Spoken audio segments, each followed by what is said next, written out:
इस वीडियो में हम बात करेंगे साइट प्लान की, मतलब नक्शे की। जब हम प्रॉपर्टी कोई ख़रीदते हैं, कोई प्रॉपर्टी बाय करते हैं, तो ज़्यादातर लोग जो है साइट प्लान पर ध्यान नहीं देते हैं, ज़्यादा तवज्जो नहीं देते हैं। लेकिन कई बार क्या होता है कि अगर कोई जॉइंट प्रॉपर्टी है, मान के चलिए कोई प्रॉपर्टी है, ये प्रॉपर्टी का हिस्सा है और इसमें 4-5 जो हैं इसके मालिक हैं, जॉइंट प्रॉपर्टी है, ABCDE।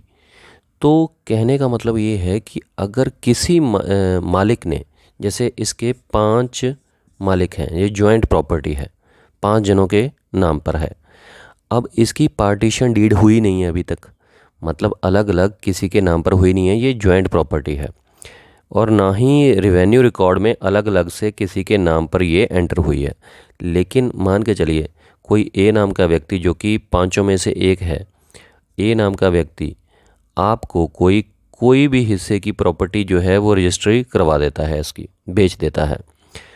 अब ना तो उसने इसकी पार्टीशन डीड करवाई है, ना ही रेवेन्यू रिकॉर्ड में उसका नाम दर्ज है उस हिस्से पर जो प्रॉपर्टी उसने आपको बेची है। तो ये ए नाम का व्यक्ति जो है वो आपको प्रॉपर्टी तो बेच गया, आपने पैसे भी दे दिए, लेकिन इसने पार्टीशन डीड के तहत वो प्रॉपर्टी इसके हक में अभी हुई नहीं है, क्योंकि पार्टीशन डीड हुई नहीं है उस प्रॉपर्टी की और जॉइंट हकदार हैं। तो कल को अगर वो 5 लोग जब पार्टीशन डीड करवाएंगे, तो वो जो हिस्सा जो आपने ख़रीदा है वो इन 5 में से किसी और के हक में आ गया, किसी और के अधिकार में आ गया, एक के अधिकार में ना आकर किसी और के अधिकार में आ गया।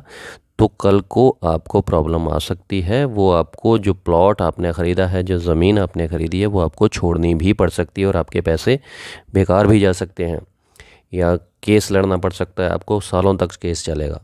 तो कहने का मतलब ये है कि जब भी प्रॉपर्टी ख़रीदें, ख़ास तौर पर जब जॉइंट प्रॉपर्टी आप कोई ख़रीदते हैं, तो आप ये देखिए कि साइट प्लान क्या है, उससे टैली कीजिए और ये देखिए कि जॉइंट प्रॉपर्टी में पार्टीशन डीड हुई है या नहीं, रेवेन्यू रिकॉर्ड में जो प्रॉपर्टी आपको दी जा रही है रेवेन्यू रिकॉर्ड में वो किसके नाम पर दर्ज है, ये ज़रूर देखिएगा। अदरवाइज़ आपको फ्यूचर में प्रॉब्लम आ सकती है। और भी आपको ये देखना होता है कि जब भी जो प्रॉपर्टी है, ये प्लॉट मान के चलिए कि ये कोई प्लॉट है, तो आपको ये देखना है कि उसका फ्रंट जो है, जो आपको बेच रहा है व्यक्ति, मान के चलिए कोई एक नाम का व्यक्ति आपको प्रॉपर्टी सेल कर रहा है, तो ये देखना होगा कि वो उसका जो मालिकाना हक है, जो अधिकार है, वो फ्रंट पे है या बैक पे है। और आपको ये भी देखना है कि उसका फ्रंट कितना है, उस पूरी प्रॉपर्टी का फ्रंट कितना है, क्योंकि प्रोपोर्शनेट के हिसाब से जो है उसका फ्रंट आपको मिलता है।